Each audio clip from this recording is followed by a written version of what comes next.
જય સ્વામિનારાયણ વિદ્યાર્થી મિત્રો, સ્વામિનારાયણ ગુરુકુલ રાજકોટ SGIS સંસ્થા દ્વારા આયોજિત ઓનલાઈન એજ્યુકેશનમાં આપ સર્વેનું હાર્દિક સ્વાગત કરું છું.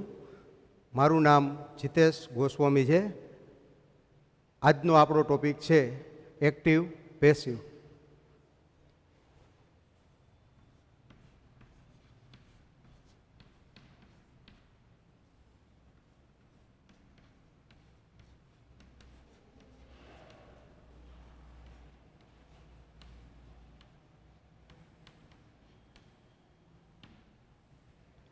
વિદ્યાર્થી મિત્રો, આ ટોપિક 10મા બોર્ડમાં પાર્ટ ડીમાં 2 માર્કમાં પૂછાય છે અને આગળ પણ આ ટોપિકનું ખૂબ જ મહત્ત્વ છે. તમે કોઈ પણ જાહેર પરીક્ષાઓ આપો, 12મા ધોરણમાં આગળ ભણાવવા જાઓ, એમાં પણ આ ટોપિક ખૂબ જ મહત્ત્વ ધરાવે છે. તો હવે આપણે ટોપિકની શરૂઆત કરીએ. સૌપ્રથમ આપણને એમ થાય કે એક્ટિવ એટલે શું?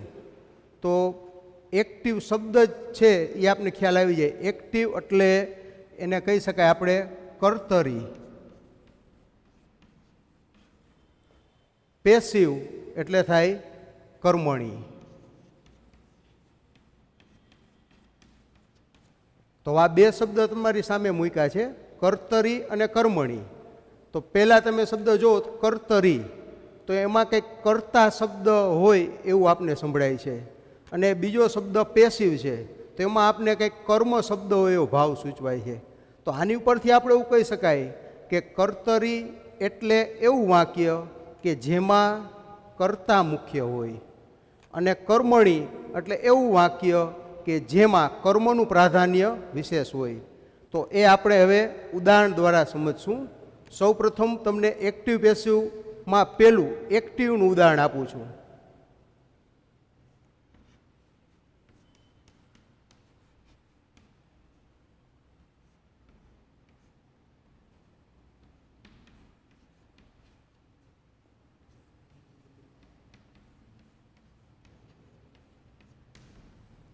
વાક્ય તમારી સામે લખ્યું છે, આઈ લાઈક ક્રિકેટ. આની વાક્ય રચના તમે જુઓ તો સૌ પ્રથમ કર્તા છે. હવે કર્તા આપણે કાઢી લઈએ તો વાક્ય અધૂરું થઈ જશે. એટલે આની ઉપરથી આપણને ખબર પડી જાય કે આમાં કર્તાનું પ્રાધાન્ય વિશેષ છે. તો આઈ લાઈક ક્રિકેટ વાક્ય પૂર્ણ થયું. મુખ્ય કોણ છે? તો કે કર્તા. હવે આ વાક્યમાંથી આપણે એક્ટિવમાંથી આપણે પેસિવ ફેરવવું હોય, બરાબર? તો સૌ પ્રથમ આપણે કર્મ શોધવું પડે. તો કર્મ શોધવા માટે સૌ પ્રથમ શું કરવું પડે? તો કે ભાઈ લાઈક શબ્દ જો અહીં આપેલું છે, લાઈક. જેમ ગુજરાતીની વાક્ય રચના છે કર્તા, કર્મ, ક્રિયાપદ, એવી જ રીતે ઇંગ્લિશમાં પણ આ જ વાક્ય રચના છે, પણ થોડોક ફેરફાર થાય છે. કર્તા, ક્રિયાપદ અને કર્મ, આ 3 શબ્દો મહત્વના હોય છે દરેક ભાષામાં. સંસ્કૃતમાં ત્રણેય મિક્સ ગમે એમ કરી શકાય. ગુજરાતીમાં કર્તા પછી કર્મ આવે. ઇંગ્લિશમાં શું હોય છે એક્ટિવમાં? તો કે કર્તા, ક્રિયાપદ અને કર્મ. આપણે અત્યારે હકાર વાક્યની એક્ટિવમાંથી પેસિવ જોઈએ છીએ. તો સૌ પ્રથમ આપણે જોયું એક્ટિવ. બીજું એક ઉદાહરણ આપું તમને.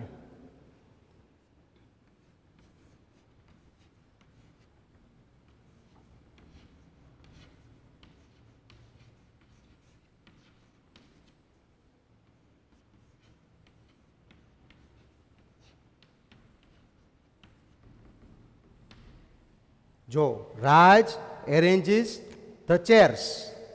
કર્તા, ક્રિયાપદ અને કર્મ, બરાબર? તો આ ઇંગ્લિશમાં આપને વાક્ય રચના ખ્યાલ હોય, કર્તા, ક્રિયાપદ અને કર્મ. તો આની ઉપરથી આપણે હવે જે આપણો મુખ્ય મુદ્દો છે કે કર્મણી બનાવવું, એ પહેલાં શીખશું. તો સૌ પ્રથમ આપણે એ ધ્યાન રાખવાનું કે વાક્યમાં કર્તા છે એ આગળ હોય છે અહીંયા, બરાબર? જ્યારે આપણે એને કર્મણીમાં ફેરવવું હોય તો એના થોડાક નિયમો છે, બરાબર? તો સૌ પ્રથમ પહેલો નિયમ તમારી સામે, તો કે પહેલું આપણે કર્મણી શબ્દ છે, તો કર્મણી શબ્દમાંથી આપણે શું મૂકવું છે? તો કે કર્મ ગોતવું પડે, બરાબર? તો પહેલો નિયમ છે નિયમોમાં પહેલો નિયમ પહેલો નિયમ શું છે તો કે કર્મ શોધવું. જો કર્મ શોધતા આપણે આવડી જાય તો એના પછી તરત જ બીજું સ્ટેપ હોય છે એ આપણે આવડે. માટે પહેલું સ્ટેપ આપણે શું શોધશું? કર્મ. તો કર્મ શોધવા માટે શું કરવાનું? તો કર્મ શોધવા માટે ક્રિયાપદ અહીં આપેલું છે, લાઈક. લાઈક એટલે ગમવું. હવે એને ખાલી એટલું જ પૂછવાનું, શું ગમે છે? બરાબર. તો જવાબ શું આવશે તો કે ક્રિકેટ. તો આ કર્મ થઈ ગયું, આ થઈ ગયું કર્મ. જો કેટલું સરળ છે. ખાલી ક્રિયાપદને તમે એમ પૂછો કે શું, એટલે તરત જ આપને જવાબ મળી જાય કર્મ. તો એ પહેલું સ્ટેપ આપને કર્મ. સમજાઈ ગયું મિત્રો? તો હવે બીજું સ્ટેપ આપણે લઈ. કર્મ પૂરું થઈ જાય, કર્મ પછી આપણે ટુ બીના સહાયકારક ક્રિયાપદ મૂકવા પડે સૌ પ્રથમ. તો હવે આ કાર્ડ સાદો વર્તમાન કાર્ડ છે. આઈ લાઈક ક્રિયાપદ જો એટલે આપણે ખબર પડી જાય કે આ V1 છે. બરાબર. તો સાદા વર્તમાન કાળમાં એમિઝાર આવે. બરાબર. તો એમિઝાર છે એ કર્મને અનુરૂપ એમાંથી એક આવે. બરાબર. તો જો આનો આપણે જવાબ લખવો હોય તો અહીંયા તમારી સામે લખું. પહેલાં સૌ પ્રથમ આપણે લખી ક્રિકેટ. પહેલું સ્ટેપ મળી ગયું, ક્રિકેટ. હવે ટુ બી મૂકવાના છે કાર્ડ પ્રમાણે. તો કાર્ડ પ્રમાણે સાદો વર્તમાન કાર્ડ છે, તો સાદા વર્તમાન કાર્ડના ટુ બી ક્યાં છે તો કે એમ, ઇઝ અને આર. એમ કોની સાથે આવે છે તો કે આઈ હોય કર્મોમાં તો એની સાથે એમ આવે.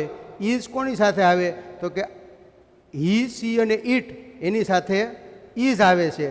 અને બાકી બધાય સર્વનામ હોય છે એની સાથે આર આવતું હોય છે. તો અહીંયા આપણે હી, સી, ઇટ છે. જો આ ક્રિકેટ છે એ શું છે? ઇટ છે.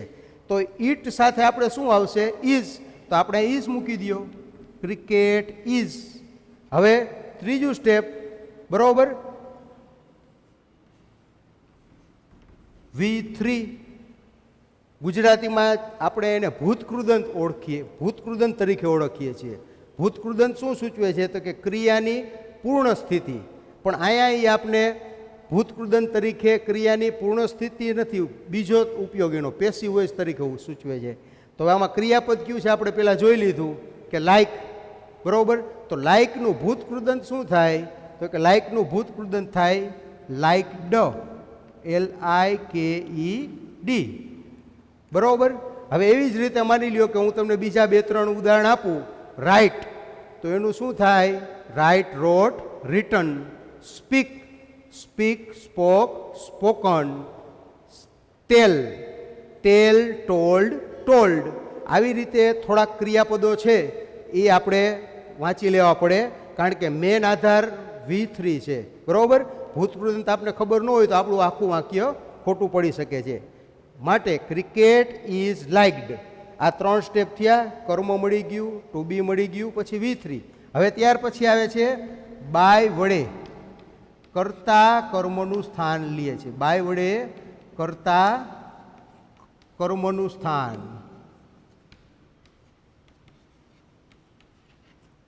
તો હવે આ નિયમમાં થોડુંક ધ્યાન રાખવાનું. શું ધ્યાન રાખવાનું તો કે ભાઈ આપણે જે કર્તા વિભક્તિ આપેલી હોય સર્વનામ, સર્વનામમાં એ ધ્યાન રાખવાનું કે આઈનું શું થાય તો કે આઈનું મી થાય. વીનું શું થાય તો કે અસ થાય. યુનું યુ થાય. હીનું હિમ થાય. સીનું હર થાય. ઈટનું ઈટ થાય. ધ્યેયનું ધેમ થાય. અને જો કોઈ નામ આપેલું હોય તો નામનું નામ જ રહે.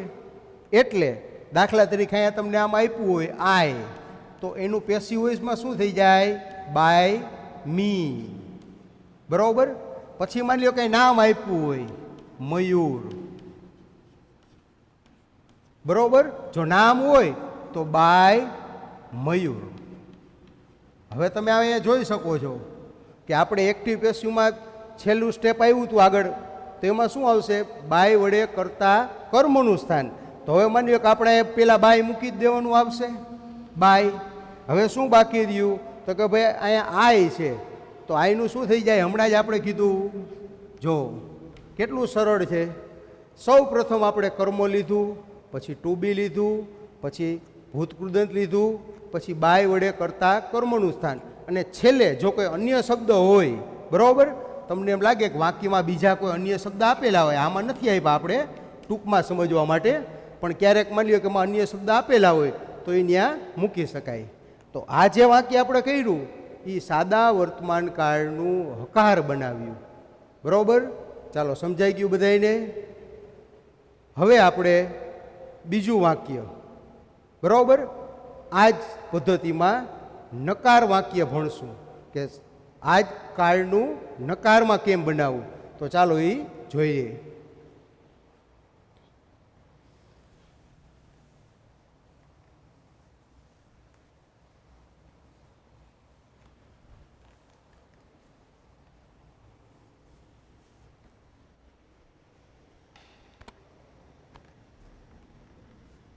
સૌ પ્રથમ તો આપને ખબર હોવી જોઈએ કે હકારનું નકાર કેમ થાય.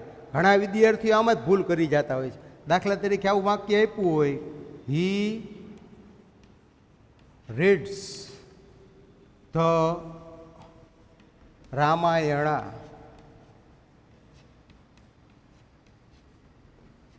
Every day. આ વાક્ય આપણે કર્તા, ક્રિયાપદ, કર્મ, અન્ય શબ્દ, આ કઈ વાક્ય રચના છે? તો કે એક્ટિવ. બરાબર? હવે આપણે આ હકાર વાક્ય છે તો હકારનું નકાર પહેલાં બનવું પડે. તો સૌ પ્રથમ નકાર બનાવવા માટે શું ધ્યાન રાખવું પડે? તો આ રીડ્સ છે એ જોજો એમાં શું ફેરફાર થાય છે. He does not read the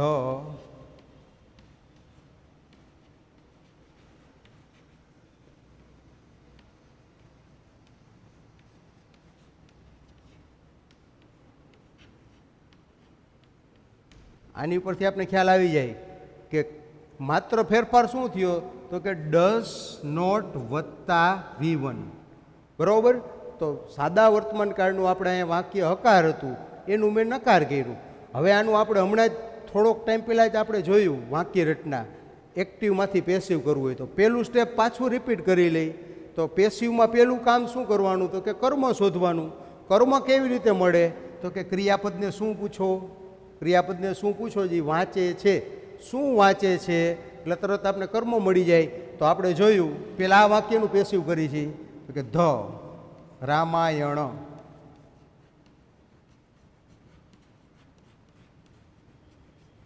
the રામાયણા થઈ ગયું, પેલું કર્મ મળી ગયું. હવે બીજું સ્ટેપ શું આવ્યું? ઓબ્જેક્ટ પછી ટુ બી. હવે આપને કાળ તો ખબર જ છે, સાદો વર્તમાન કાળ. તો સાદા વર્તમાન કાળમાં ટુ બી ક્યુ આવે છે? તો કે એમ, ઇઝ અને આર. તો આની સાથે શું આવશે? તો કે ઇઝ. The Ramayana is. હવે રીડ, તો રીડના 3 રૂપ આપણે ખબર જ છે, રીડ, રેડ, રીડ. તો અહીંયા આપણે ભૂતકૃદંત મૂકી દઈએ. બરાબર? ઓબ્જેક્ટ આવ્યું, ટુ બી આવ્યું, V3 આવ્યું. પછી પાછું શું આવશે? તો કે બાય વડે કર્તા કર્મનું સ્થાન લે. તો આપણે અહીંયા જોયું છે આ કર્તા છે. બરાબર? તો આનું કર્મ બનાવવું પડે. તો પહેલાં આપણે બાય મૂકી દો, બાય. પછી મૂકી દો હિમ, કર્તાનું કર્મ થઈ ગયું. અને અન્ય શબ્દો મૂકી દઈ.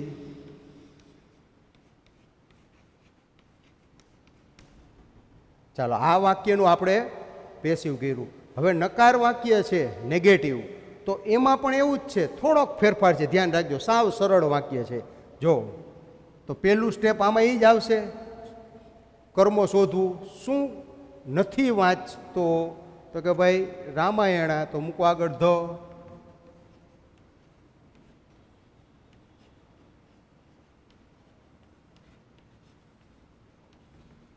પછી ટુ બી તો આ જ છે. હવે ધ્યાન રાખવાનું, જો આ ડઝ છે, ડુ, ડઝ, આ બે સાદા વર્તમાન કાળમાં આવે. નકાર વાક્ય બનાવવા હોય ત્યારે તમારે ડુ ડઝનો ઉપયોગ કરવો પડે. પરંતુ જ્યારે આપણે પેસિવ વોઇસમાં ફેરવતા હોય ત્યારે ખાસ ધ્યાન રાખવાનું કે આ નીકળી જાય, ડુ ડઝ નીકળી જાય, અને માત્ર એના પછી શું આવી જાય છે? નોટ. આ નોટ, આ પૂરું. જો કેટલું સરળ છે, ખાલી આ નોટ ડઝ નીકળી ગયું. બરાબર? તો તમને તરત ખબર પડી જાય કે ડઝ આવે તો કાઢી નાખવાનું. બરાબર? તો રામાયણા ઇઝ નોટ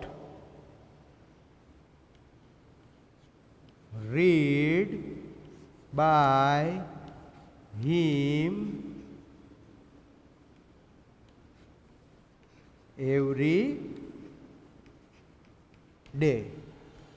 જો મિત્રો, આ ખાલી તમે વાક્ય રચના સમજી લ્યો એટલે તરત તમને ખ્યાલ આવી જાય કે પેલા કર્મ આવ્યું, પછી ટુ બી આવ્યું, પછી નોટ આવ્યું, પછી V3 આવ્યું, પછી બાય વડે કર્તા કર્મનું સ્થાન આવ્યું અને પછી આવ્યું અન્ય શબ્દો. તો આપણે આ બીજું વાક્ય જોયું. એક પેલા હકાર જોયું, પછી બીજું જોયું નકાર. હવે ત્રીજા વાક્યનો પ્રકાર આવે છે. ત્રીજું વાક્ય આવે છે પ્રશ્નાર્થ વાક્ય. બરાબર? તો પ્રશ્નાર્થ વાક્યમાં થોડોક ચેન્જીસ થાય છે. બરાબર? ચાલો જોઈએ પ્રશ્નાર્થ વાક્ય.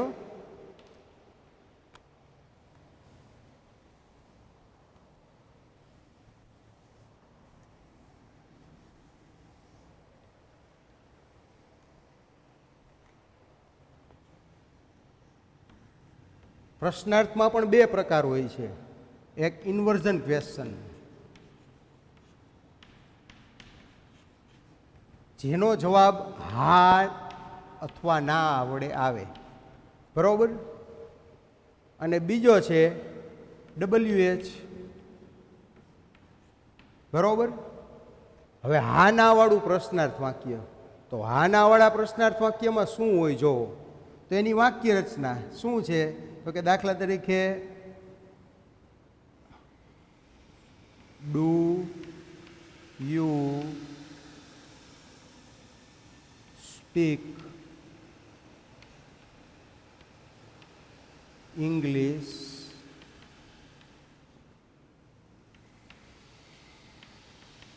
ઇન ધ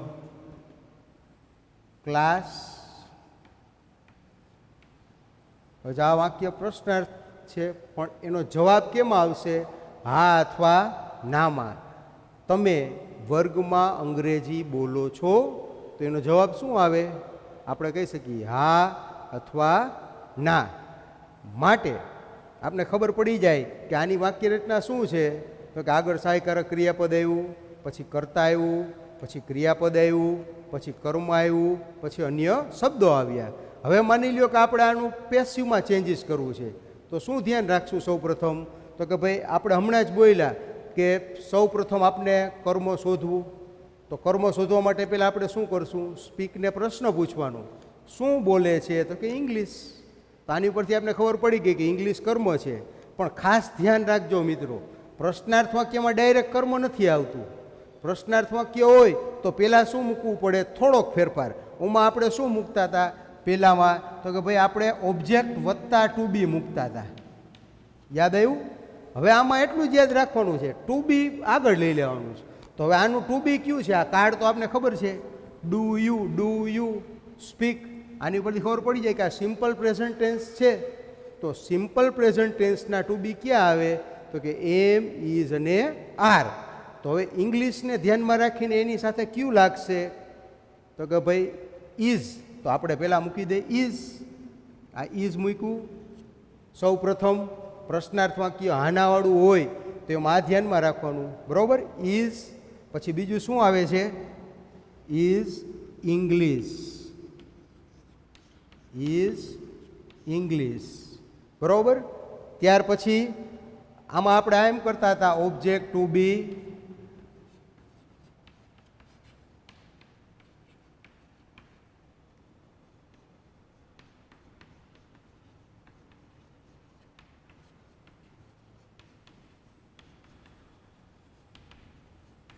આ વાક્ય રચના આપણે સાદા વાક્યમાં કરતા હતા.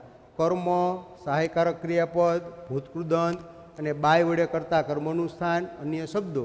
પ્રશ્નાર્થ વાક્ય આવે એટલે ખાલી એક જ ફેરફાર થાય.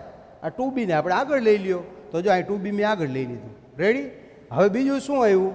ટુ બીને આગળ લીધું તો આવડું આ પાછળ વહી જાય ઓબ્જેક્ટ. તો આપણે ઓબ્જેક્ટ આગળ લઈ લીધું, ઓબ્જેક્ટ આવી ગયું એની પાછળ. હવે ત્રીજું સ્ટેપ શું? તો કે V3. તો અહીંયા ક્રિયાપદ કયું છે? તો કે સ્પીક. તો સ્પીકનું V3 શું થાય? Speak, spoke, spoken. તો આપણે અહીં મૂકી શકીએ સ્પોકન.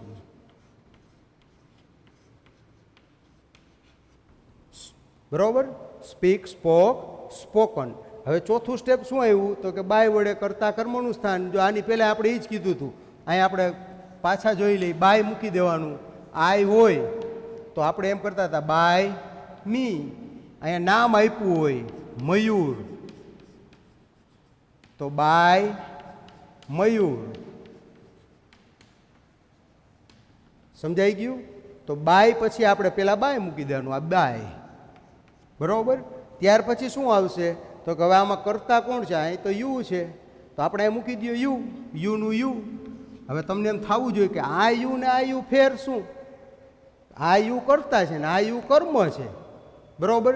તો જ્યારે તમારે યાદ રાખવાનું કે કર્તા તરીકેનું યુ હોય ને તે આગળ આવતું હોય, બરોબર, ને કર્મ તરીકેનું યુ હોય તો એ પાછળ આવતું હોય. એની ઉપરથી આપણે ખબર પડી જાય. અને ઘણી વખત છે ને આમાં ભૂલ કરી જાય વિદ્યાર્થી મિત્રો ઘણાય. એટલે બાય યુ. હવે શું વધ્યું? તો કે અન્ય શબ્દો. In the class. છેલ્લે પ્રશ્નાર્થ ચિહ્ન મૂકવું ફરજિયાત છે. બરાબર? તો આ ધ્યાન રાખવાનું. પ્રશ્નાર્થ ચિહ્ન તમે બોર્ડમાં ન મૂક્યું હોય તો માર્ક કપાઈ જાય. આપને ઉતાવળમાં ઘણીવાર આખું વાક્ય સાચું લખ્યું હોય, પણ જો એક પ્રશ્નાર્થ ચિહ્ન ન મૂક્યું હોય તો પણ એનો માર્ક છે એ કપાઈ જતો હોય છે. બરાબર છે? ચાલો.